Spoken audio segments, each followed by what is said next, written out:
자, 한국을 누군가 떠났다는 뜻인데요. 누가 지금 한국에 귀국한 지 이틀 만에 다시 한국을 나갔다.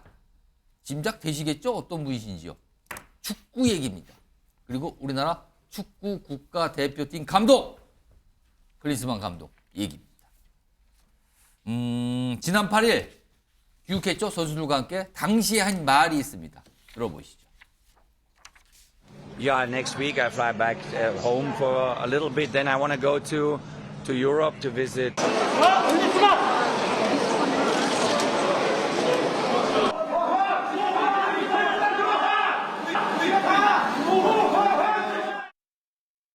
아, 저렇게 막 나겠죠. 그리고 그 이후에 사실 우리 선수들은 죄송합니다, 사과드립니다, 약간 쉬지. 왜냐하면 아시안컵에서 보였던 우리 팀의 경기력에 국민들이 실망했거든요. 그 화면 좀 보겠습니다. 여기 보시면 손흥민 선수, 제가 주장으로서 부족했습니다. 김민재 선수, 원하는 결과 못 가져와 죄송합니다. 이강인 선수, 좋은 결과로 보답 못해 죄송합니다. 선수들은 굉장히 미안해하면서 고개를 숙이고 있어요. 그런데요, 막상 이 팀을 이끌고 있는 감독, 4강에 진출했다는 점에서 실패라고 말할 수 없어. 여기서 갈립니다. 우리나라가 아시안컵 4강을 간 게 성공한 거냐? 아니면 이건 참패다. 근데 감독은 이 정도면 성공 아닙니까? 라는 것 같아요, 지금요. 자, 그리고요, 다음입니다. 지난 10일 클린스만 감독 자택이 있는 미국으로 떠났습니다. 귀국 일정 언제 돌아올지는 모릅니다. 앞서서는 다음 주면 꽤 있을 것 같은데 바로 갔어요? 원래 글쎄요, 이게 상식적으로는 모르겠는, 이 축구계는 모르겠는데 상식적으로 어떤 참패라는 어떤 결과가 있으면은 다시 집으로 돌아온, 귀국을 했으면은 그거에 대한 분석도 하고 연구도 하고 이런 절차가 있는 거 아니냐, 이겁니다. 그런데 이틀 만에 미국으로 떠났다. 그래서 지금 주목받고 있거든요. 이거 좀 누가 좀 얘기해 주실까요? 정기랑 교수님 축구 좋아하시죠? 이거 왠지 감독만 당당한 것 같아요, 지금요. 글쎄 말입니다. 이게 이번 설 연휴 기간 동안에도 최고의 이슈가 됐던 게 클린스만 감독 같아요. 도대체 우리 축구가 뭐 예를 들어 4강에서 요르단에 2대0으로 완패당했다. 예. 이런 어떤 성적 결과만을 놓고 얘기하는 것 같지는 않습니다. 월드컵 4강이면 얘기 안 합니다. 그렇습니다. 그런데 성적만이 아니라 그 과정에서 보여준 소위 축구 감독으로서의 어떤 역량, 또 소위 무기력하게 유효 슈팅 하나도 날리지 못했던 그 경기 내용, 예. 또 전반적으로 감독 선임 과정부터 시작돼서 끊임없이 제기돼 왔던 여러 가지 문제들이 종합돼서 사실은 이제 제기가 되고 있는데, 몇 가지만 봐도 금방 알 수 있습니다. 이를테면 이번에 그 귀국할 때 좀 전에 자료화면에 나왔습니다만, 예. 다음 주쯤에 뭐 자택으로 돌아간다 이런 예. 얘기가 있었는데요. 사실 이틀 만에 미국으로 돌아가 그럼 버렸습니다. 다음 주가 아니잖아요. 그렇죠. 그리고 이 자신이 출국하면서 이 대한축구협회다가 이게 보고하도록 되어 있어요. 근데 보고도 하지 않고 가버렸습니다. 그거 아무도 모르고 있었던 거. 그런 거죠. 간 뒤에 알게 된 거란 말이에요. 그다음에 두 번째, 좀 전에 앵커께서 얘기했습니다만, 이 국가대표팀 경기가 끝나고, 대회가 끝나고 나면 이 아시안컵을 종합적으로 이제 분석 평가하게 됩니다. 통상 그게 상식이죠. 그게 축구협회에서 있는 전력 강화위원회라는 게 열리게 되는데, 거기에 감독이 없으면 전력 감독위원회라는 게, 강화위원회라는 게 의미가 없어져 버린 거예요. 자, 최전방의 장수가 설명을 해줘야 되는 거 아니에요? 그렇습니다. 그러니까 클린스만 감독이 언제 올지도 모르기 때문에, 귀국할지도 모르기 때문에 전력 분석 강화위원회조차도 열지 못하는 그런 우픈 지금 현실에 놓여 있다. 자, 그러면 이런 상황을 대한축구협회는 왜 방치하고 있는 것인가? 왜 방치하는 겁니까? 자, 기본적으로 지금 알려진 바에 따르면 사실 계약서 내용에 위약 조항이 있다는 겁니다. 자, 계약금이 지금 연봉 29억입니다. 29억. 근데 장기 계약을 했습니다. 한 3년 계약을 한 걸로 알고 그러면은 알려져 다음 있습니다. 월드컵까지인가요? 다음 월드컵까지입니다. 그 2026년인데. 그래서 만에 하나 여기서 위약, 소위 경질을 하게 됐을 때, 예. 본인의 의사와 상관없이 경질하게 됐을 때 위약금이 60억에서 70억 가까이가 거론되고 있습니다. 근데 정확한 계약 내용을 모르기 때문에 추정일 뿐입니다.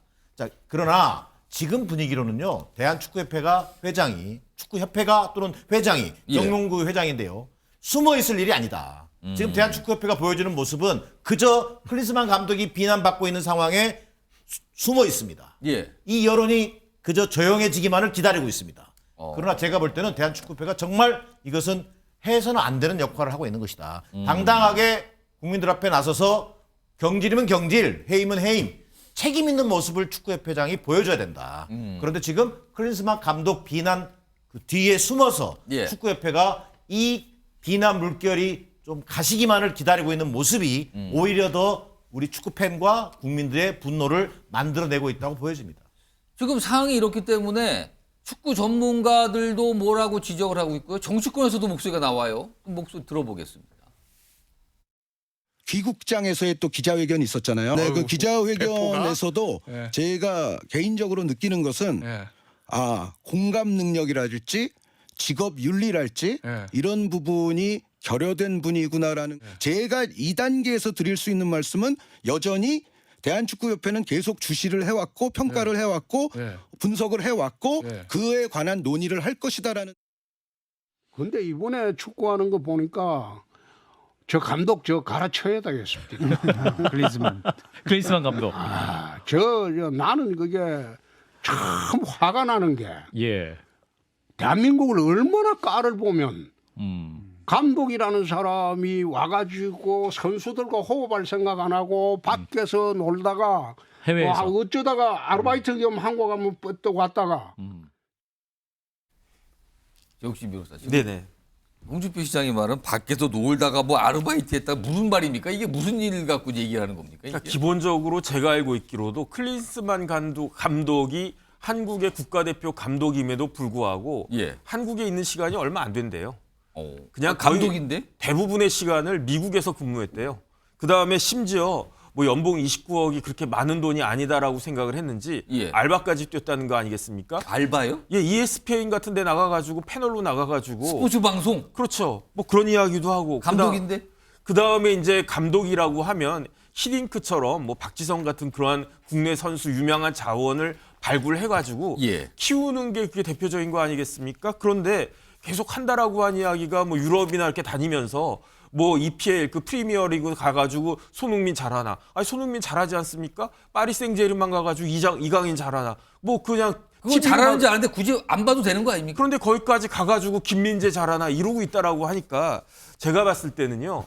클린스만 감독이 당당한 이유는 딱 하나예요. 그건 뭐냐면은 계약서가 아마 클린스만에게 굉장히 유리하게 되어 있다. 그렇기 때문에 클린스만은 자기가 꽃놀이패를 쥐고 있다라고 생각할 것 같아요. 예컨대 지금 잘리면 위약금 두둑히 일 안 하고 위약금 뭐 몇십억 받으면 그것도 나쁘지 않고 그냥 그 위약금 때문에 이렇게 흐지부지하고 있으면 그럼 또 계속 감독하면서 그냥 그 집에서 이제 뭐 전화로 감독하나 뭐 그런 거 계속하면 또 되는 거고 그렇기 때문에 도대체 이런 계약을 누가 체결했는지 보다도 예. 계약서 내용을 먼저 축구협회에서 공개를 갖다가 하고 그 다음에 그 집단 지성 모아가지고 어떻게 클린스만을 중도에 계약 해지할 수 있는 방법을 찾아내는 것이 필요하지 않을까 그런 생각이 듭니다. 지금 이런 상황에서 무슨 청원이 있다 그러죠? 이게 국민 청원인데 이런 이 게시판 같은 게 있잖아요. 근데 여기 보면 이게 뭡니까? 지금 많이 썼는데 뭐 역대급 황금 세대로 우선데 우리 축구 국가팀을 뻥축구, 해저축구, 방관축구로 만든 이 클린스만 감독 경질에 관한 청원.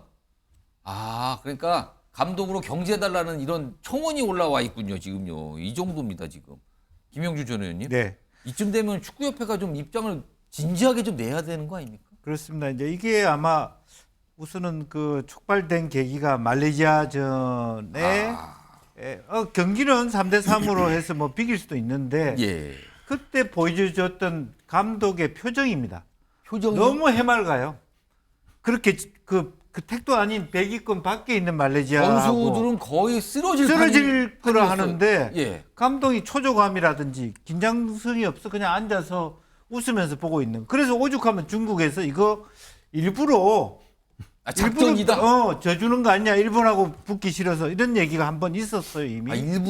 일부러 그렇게 단 거다. 예, 아니 중국 말하는 시청자들의 중국 쪽에서 느낌이죠. 나온 반응이요. 한일전을 피하기 위해서 일부러 거의 져주다시피 한 거 아니냐. 뭐 거기까지는 좋아요. 예. 어쨌든 뭐 그 말레이시아 감독도 한국 분이고 그 예, 틈에서 우리 한국 감독도 나름대로 공을 세웠으니까 이번에는 유효 슈팅이 하나도 없는데도 예. 실질적으로 중계하는 어떤 그 중계 전문가들이 말씀하신 건 다 후반에 다 대대적인 교체 투입을 했어야 돼요.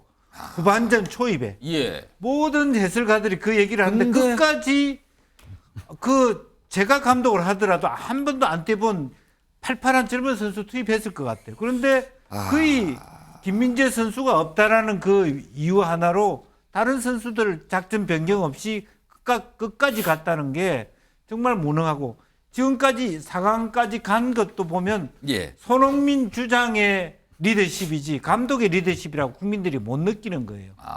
그것이 계획이 쌓여서 이렇게 청원이라고 하는 다만 우리가 축구 경기는 질 수도 있고 비길 수도 있고 그럴 수 뭐 있습니다. 운이 없으면 4강 할 수 있는데 예. 그야말로 국민들이 보기에는 해도 너무한다까지 간 거다. 감독의 표정이 예. 우리의 덕실과 우리가 이기고 지는 것에 상관없이 그냥 매번 웃고 있어요. 정말 힘들게 끝까지 싸우자고 얘기하는 사람은 손흥민밖에 없고 이강인밖에 없다. 다른 김민재 선수 완전히 그 뭐 8강전부터 다 지쳐 있는 예. 거 국민들이 다 봤거든요. 알겠습니다. 안타깝습니다.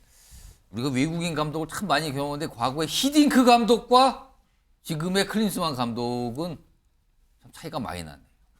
설 연휴 동안 축구 얘기하신 분들 많이 있을 것 같아서 오늘 좀 주제로 좀 잡아서 전해드렸고요.